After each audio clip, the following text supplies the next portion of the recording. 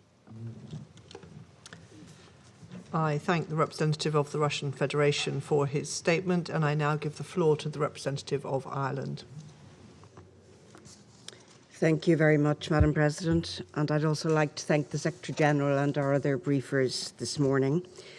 I want to express a very warm welcome to President Zelensky being with us this morning. President Zelensky, your courage, your leadership, and the courage of the Ukrainian people are an example to all of us.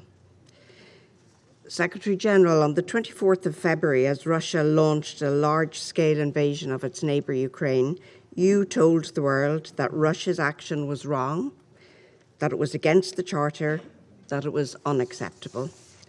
We agreed with you. However, you also told us that this invasion was reversible and called on President Putin to end this war to save innocent lives. We echoed those calls. Sadly, 40 days later, our call has been left unanswered. Instead, over the last 40 days, we have witnessed unprecedented levels of destruction and human suffering. We are watching cities pounded by Russian artillery. We are seeing millions forced to flee their homes, seeking refuge from Russian aggression. Just minutes ago, here in this chamber, we have seen the utterly shocking images of civilians lying dead in the streets of Bucha and elsewhere in Ukraine.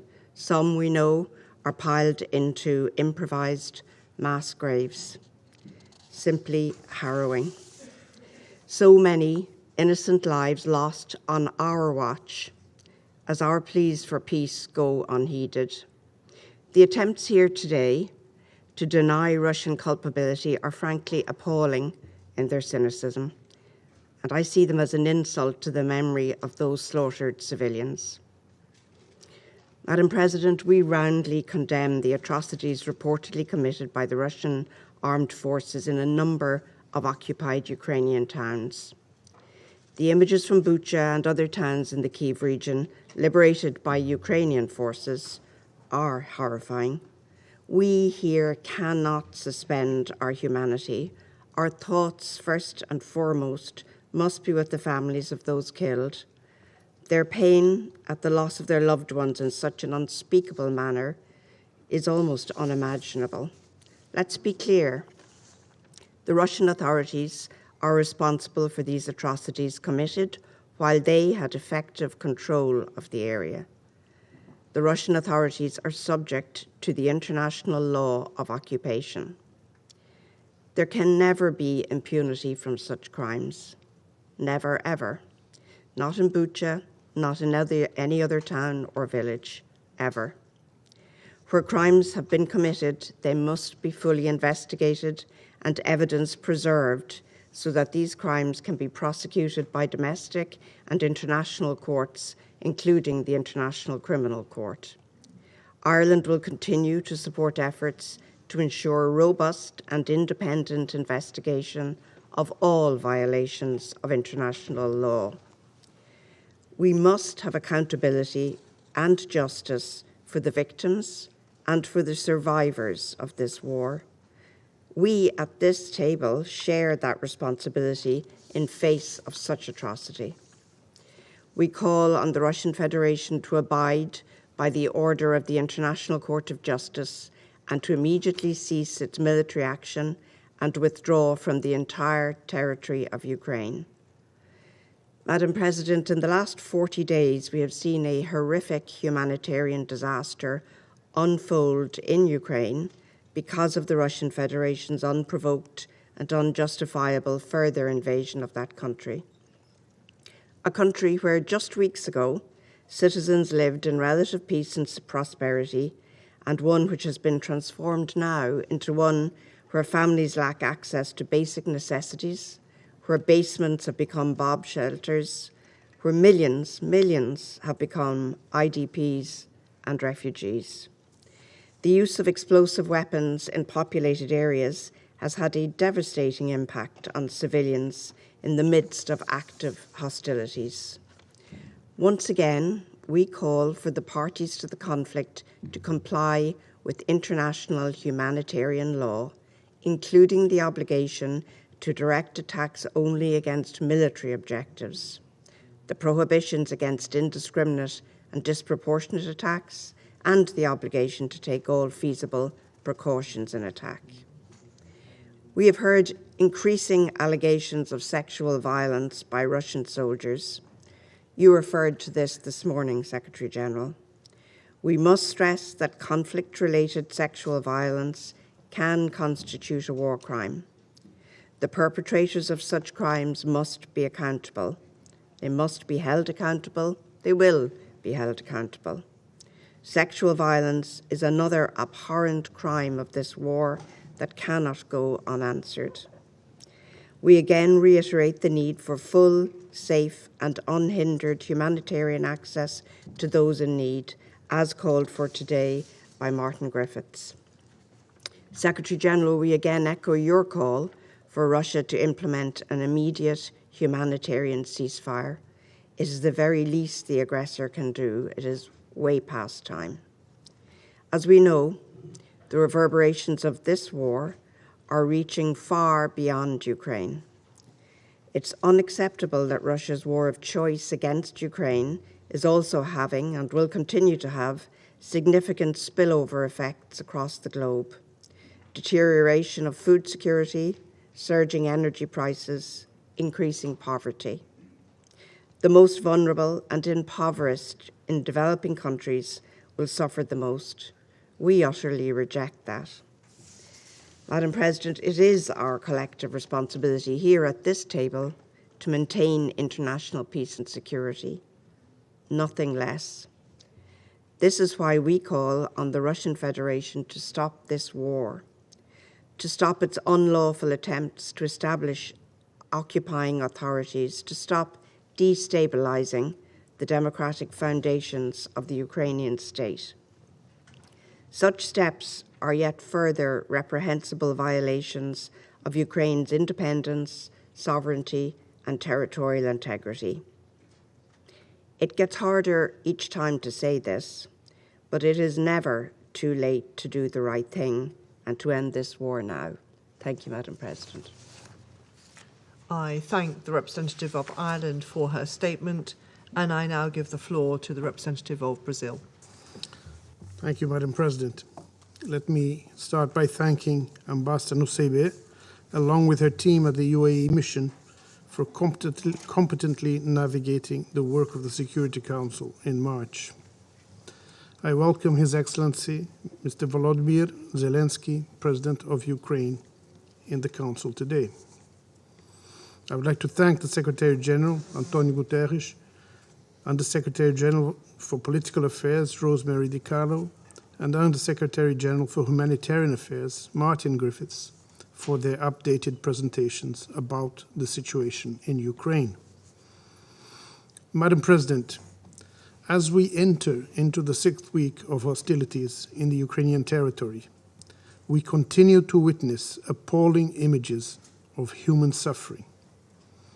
The recent reports of acts of violence against civilians in Bucha, Irpin, Kharkiv, Donetsk, and other places affected by the conflict are extremely worrying, according to the statement by the ICRC. We call for a really independent and thorough investigation of all reported violations with the full cooperation of both parties to the conflict, without prejudging any conclusions, and underscore the need for perpetrators to be held accountable. The international community is witnessing for too long appalling scenes of destruction of once peaceful cities, with shocking images from the conflict and the desperation of thousands of civilians trapped in the battlefield, with no food, no water, and no electricity. Once again, we renew our pleas for a broad, effective, and immediate cessation of hostilities in Ukraine.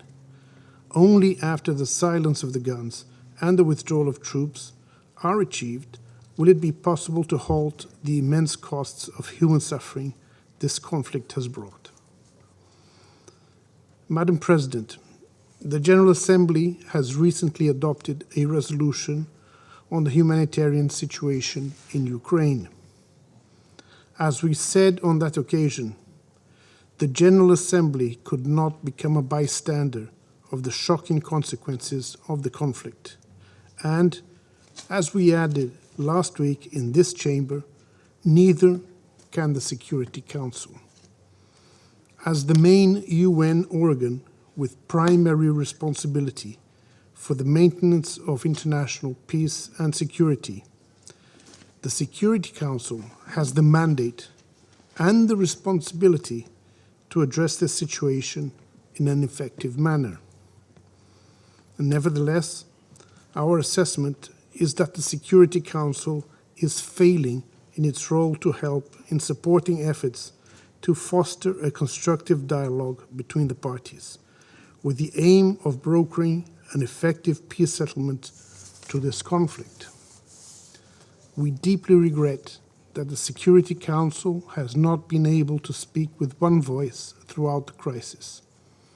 Promoting compliance with international humanitarian law, protecting civilians, calling for peace, these are objectives that should unite rather than divide us. We should strive to create the conditions for, on the one hand, invigorating the political negotiations, and, on the other, reaching an understanding on practical measures to minimize human suffering in Ukraine. Civilians wishing to flee the hostilities must be able to do so in safety, and those who decide to stay cannot become targets of attacks. In the same vein, parties must grant safe passage to relief consignments to those in need. Once again, Brazil reiterates the call for all parties to fully respect and ensure respect for international humanitarian law. The causes of conflict, whatever they are, do not undermine the obligations of all parties have to guarantee that civilians should be protected, that the wounded receive medical care, that humanitarian assistance reach those in need, and that detainees be treated humanely in all circumstances. There must be no politicization of humanitarian actions, nor selective application of international humanitarian law.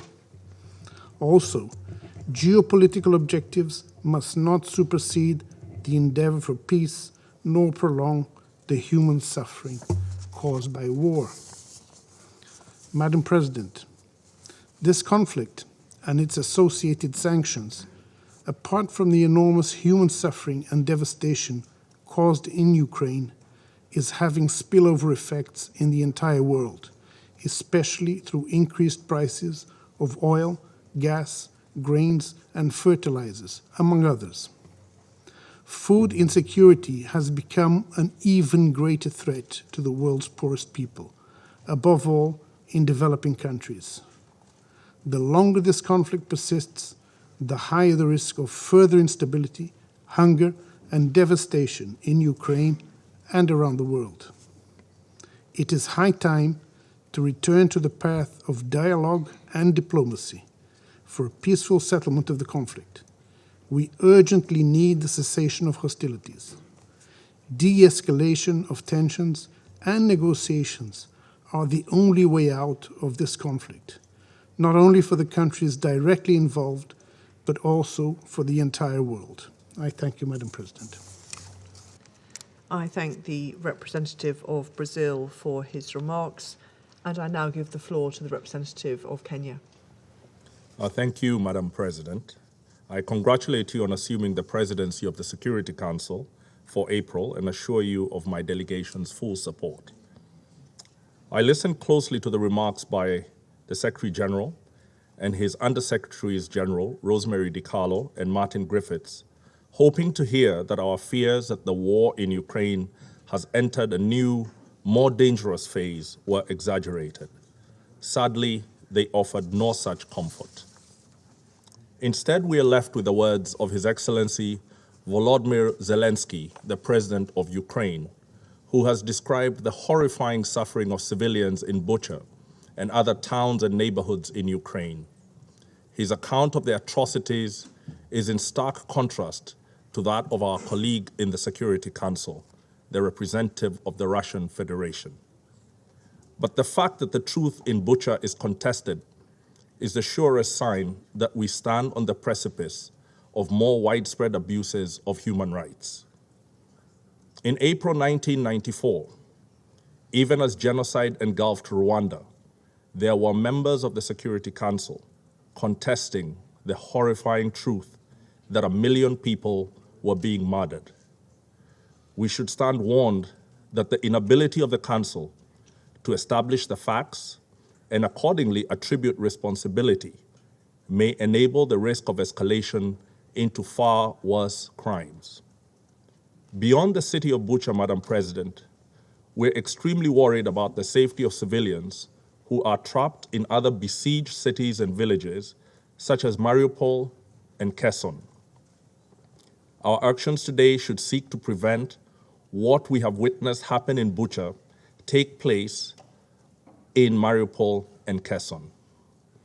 While we debate who is responsible for the horrors of Bucha, it is incontestable that what started as a special military operation is now a war, and that what began with reassurances of limited aims, not targeted at civilians, has led to thousands of dead civilians and millions of refugees and internally displaced.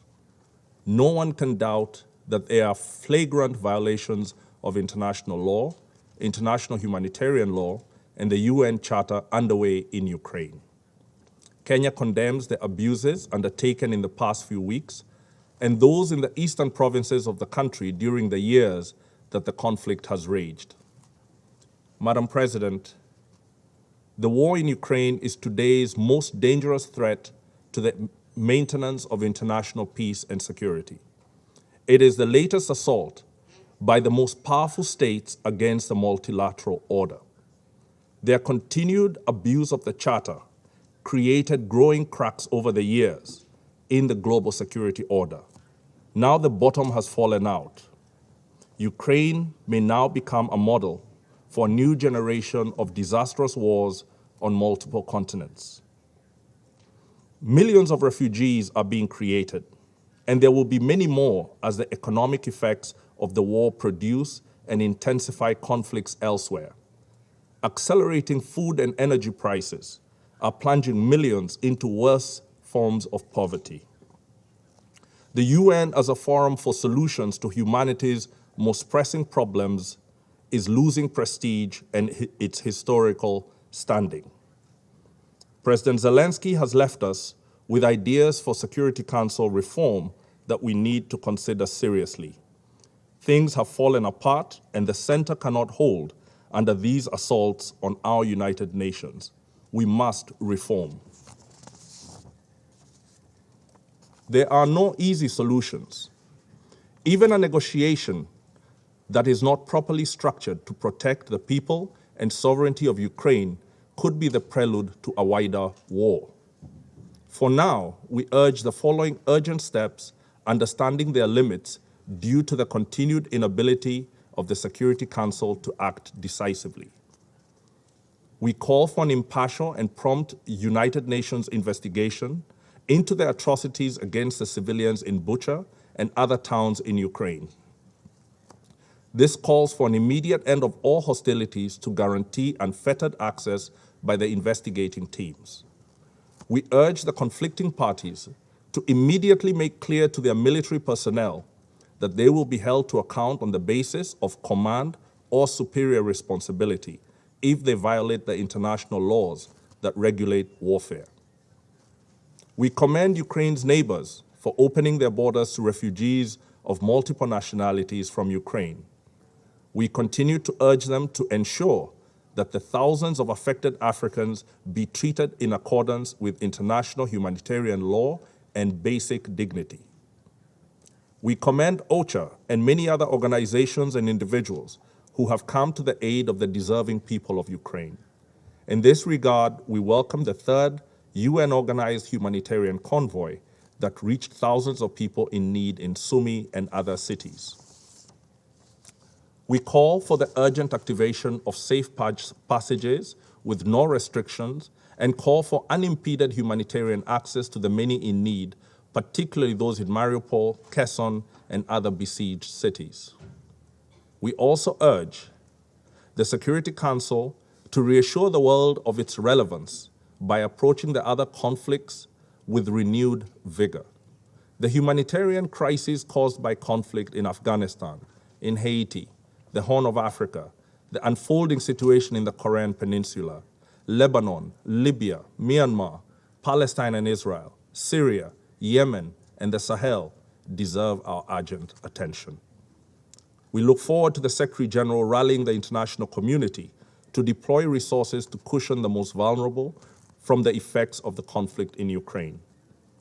We reiterate our call for the cessation of hostilities to allow humanitarian operations under clearly defined contact lines and humanitarian passages. Madam President, I finish by reaffirming Kenya's recognition of the inviolable rights of Ukraine to its sovereignty, territorial integrity, and political independence. I thank you.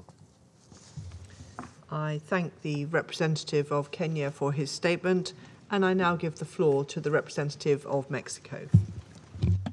Señora Presidenta, le deseamos éxito durante su presidencia este mes y reconocemos el trabajo de Emiratos Árabes Unidos en la conducción del Consejo de Seguridad el mes pasado. Agradecemos las presentaciones del secretario general y de los subsecretarios DiCarlo y Griffiths, y reconocemos la participación del presidente Volodymyr Zelensky en esta sesión del Consejo de Seguridad. Le hemos escuchado con la mayor atención y con el respeto que nos merece su investidura. También hemos visto con horror las imágenes que nos ha compartido. Son el mural de Guernica, recreado una vez más con víctimas civiles.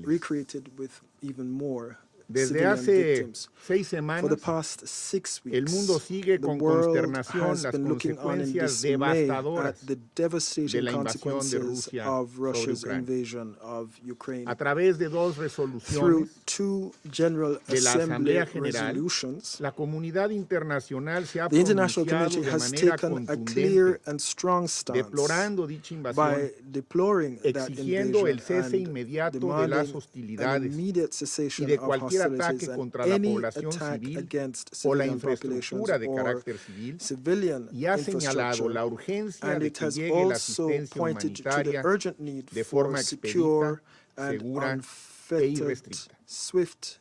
La Corte Internacional de Justicia exigió también la suspensión inmediata de las operaciones militares en territorio de Ucrania. Toca a las Naciones Unidas actuar como garante del cumplimiento de las decisiones de la Corte. Todos los mecanismos de solución pacífica de las controversias que establece el derecho internacional deben canalizarse hacia ese objetivo común. Lamentablemente, las hostilidades continúan y las afectaciones civiles aumentan, y junto con ellas aumentan las necesidades humanitarias de la población, incluidas cada vez con mayor urgencia la de los refugiados y los desplazados internos. Las imágenes de las calles en flood of Bucha y en images of the otras streets ciudades of Bucha que han and other circulado cities profusamente en los circulating últimos in días recent han days have conmocionado moved al the mundo. world. Condenamos de manera We enérgica las strongly atrocidades condemn que en the ellas se atrocities reflejan. captured in those No hay images. absolutamente There is nada absolutely que las nothing justifique. that can justify them. Proteger a la población Protecting civil the es civilian una population responsabilidad is irrenunciable an de la undeniable comunidad responsibility internacional. borne by the international community. Como lo ha señalado la alta As comisionada the para High los Derechos Commissioner for Humanos, Human Rights pointed las out, graves violaciones al derecho internacional humanitario gross y al derecho international internacional de los derechos humanitarian and humanos international obligan human a rights mantener law la violations posibilidad de compel que us efectivamente to consider the se haya possibility that incurrido war en crimes may crímenes de guerra. indeed have been committed. México respalda Mexico cabalmente la stands declaración del secretario strongly general and resolutely by para que the se Secretary realicen a la General's brevedad statement calling for investigaciones prompt, imparciales que permitan impartial identificar responsables investigations leading to y una the eficaz identification of rendición de perpetrators cuentas. and effective accountability for Igualmente, them. seguimos con atención el By trabajo the de same la Corte token, we will be Penal closely following the work Internacional of the International y Criminal Court, apoyamos al fiscal and we support que se the encuentra en proceso prosecutor de investigar who is supuestos now in the crímenes process of internacionales investigating cometidos en allegations of Ucrania, international crimes committed así in como a la Ukraine, Comisión de as Investigación well as Independiente the creado Independent con esos mismos International Commission propósitos of por el Inquiry Consejo de established for Derechos the same Humanos person de la by ONU. the United Sus Nations informes serán Human Rights Council, determinantes. and their Las reports will consecuencias be de esta guerra han decisive. sido The terribles. consequences of this war have Su been impacto dramático horrifying. tendrá también efectos Its graves en el tragic mediano y el largo impact plazo, will no solo en la produce región, serious sino en todo el effects resto del in mundo. the medium and long term, not Como lo ha only the dicho region, con but throughout claridad the el rest of the director world. As ejecutivo was del Programa clearly Mundial stated de by the Alimentos, executive director of the World Food millones Program, de personas millions of pagarán en people carne propia will el precio de pay este conflicto.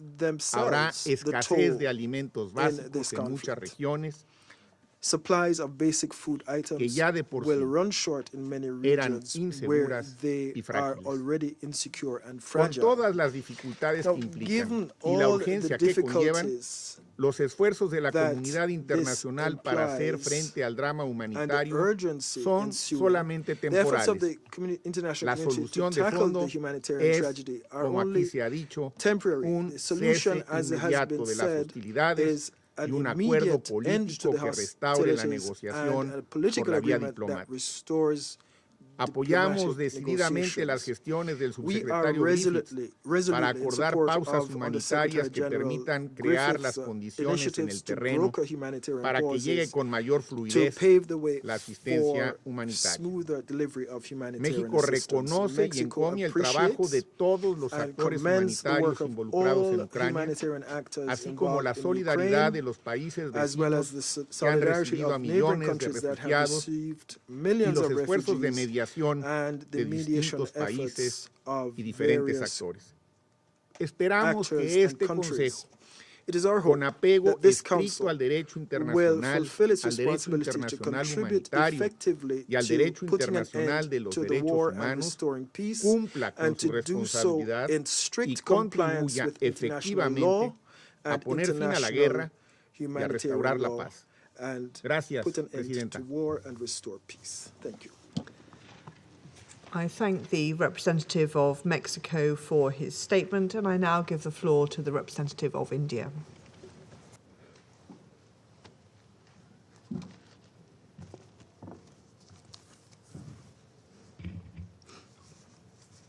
Thank you, Madam President. Let me begin by thanking Secretary General Antonio Guterres for his presence and remarks on the situation in Ukraine. I also thank USG Rosemary DiCarlo and USD Martin Griffiths for their respective briefings on the security and humanitarian situation. We thank the participation of His Excellency, the President of Ukraine, at today's meeting. I also take this opportunity to thank the United Arab Emirates and Ambassador Lana Nusayba for their excellent presidency. Madam President, the situation in Ukraine has not shown any significant improvement since the Council last discussed the issue. The security situation has only deteriorated, as well as its humanitarian consequences. Recent reports of civilian killings in Berkshire are deeply disturbing. We unequivocally condemn these killings and support the call for an independent investigation. We hope the international community will continue to respond positively to the humanitarian needs. We support calls urging for guarantees of safe passage to deliver essential humanitarian and medical supplies. Keeping in view the dire humanitarian situation in Ukraine, India has been sending humanitarian supplies to Ukraine and its neighbors, which include medicines and other essential relief material. We stand ready to provide more medical supplies to Ukraine in the coming days. India continues to remain deeply concerned at the worsening situation and reiterates its call for immediate cessation of violence and end to hostilities. We have emphasized right from the beginning of the conflict the need to pursue the path of diplomacy and dialogue. When innocent human lives are at stake, diplomacy must prevail as the only viable option. In this context, we take note of the ongoing efforts, including the meetings held recently between the parties. The impact of the crisis is being felt beyond the region, with increasing food and energy costs, especially for many developing countries. It is in our collective interest to work constructively, both inside the United Nations and outside, towards seeking an early resolution to the conflict. Allow me to reiterate the importance of UN guiding principles of humanitarian assistance once again. Humanitarian action must always be guided by the principles of humanitarian assistance, which is humanity, neutrality, impartiality, and independence. These measures should never be politicized.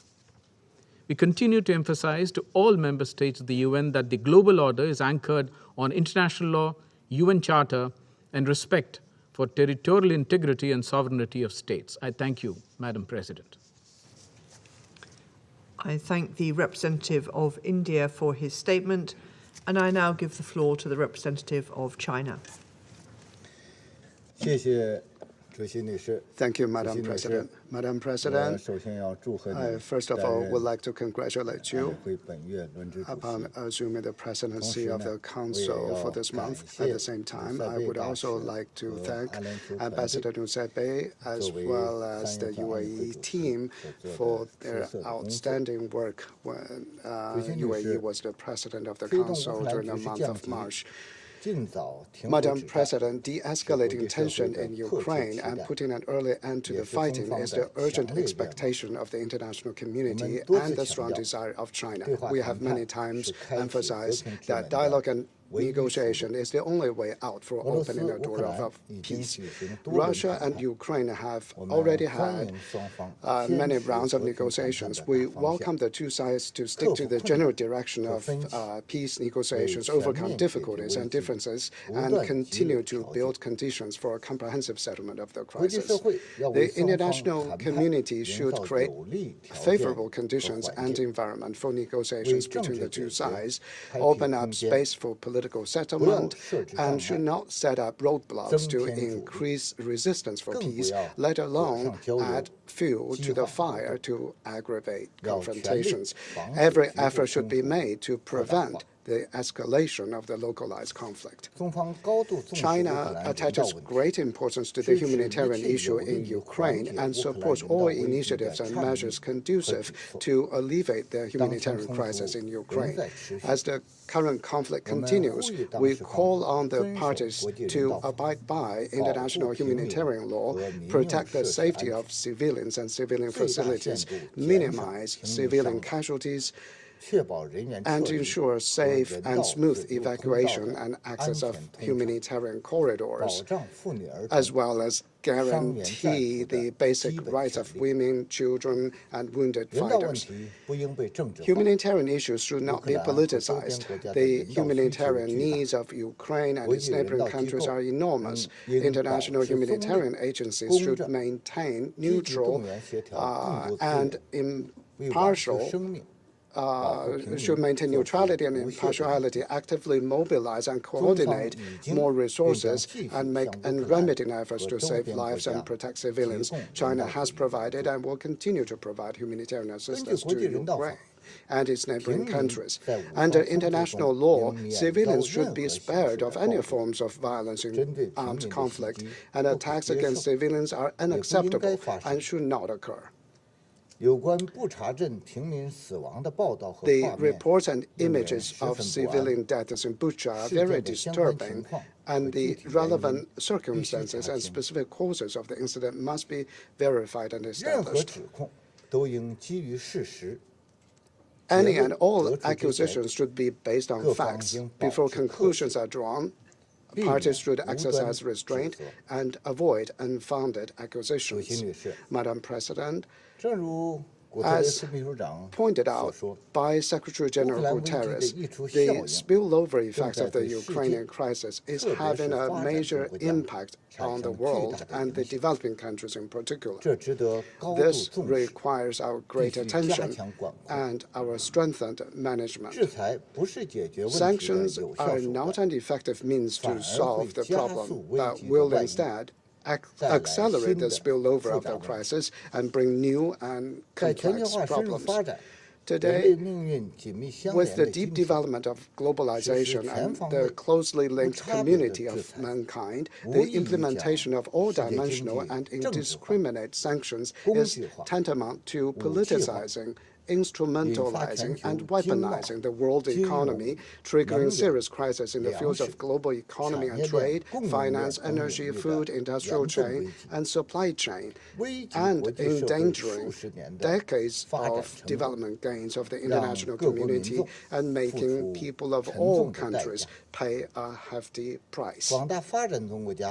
The vast number of developing countries are not parties to the conflict and should not be involved in this confrontation, let alone be forced to bear the consequences of geopolitical conflicts and great power competition.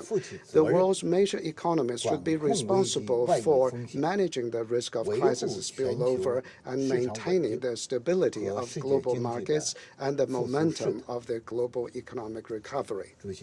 Madam President, more than 30 years after the end of the Cold War, such a geopolitical tragedy taking place in Europe now deserves our profound reflection. The sovereignty and territorial integrity of all countries should be respected, and small and medium-sized countries should not be pushed to the forefront of confrontation between and among great powers. All countries have the right to decide their foreign policy independently and should not be forced to take sides. The security of all countries is inseparable, and the security of one country cannot be achieved at the expense of the security of others. We call upon the United States, NATO, and the European Union to engage in comprehensive dialogues with Russia to face head-on their differences accumulated over the years, find solutions to the problem, and promote the building of a balanced, effective, and sustainable regional security framework. On the issue of Ukraine, China does not seek geopolitical self-interest. It is not our mindset to watch the situation indifferently from the sideline, let alone do anything to add fuel to the fire. There's only one goal we sincerely look forward to, and that is peace. China will continue to promote peace talks and play a constructive and responsible role in helping resolve the crisis in Ukraine. I thank you, Madam President. I thank the representative of China for his statement, and I now give the floor to the representative of France.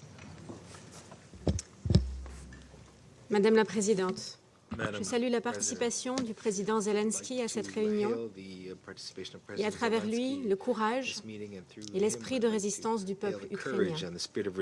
La France se tient à vos côtés. Je remercie le secrétaire général, la secrétaire générale adjointe aux affaires politiques et le secrétaire général adjoint aux affaires humanitaires de leurs interventions. La guerre d'agression que la Russie livre contre l'Ukraine a franchi ces derniers jours un nouveau cap dans l'horreur. Les images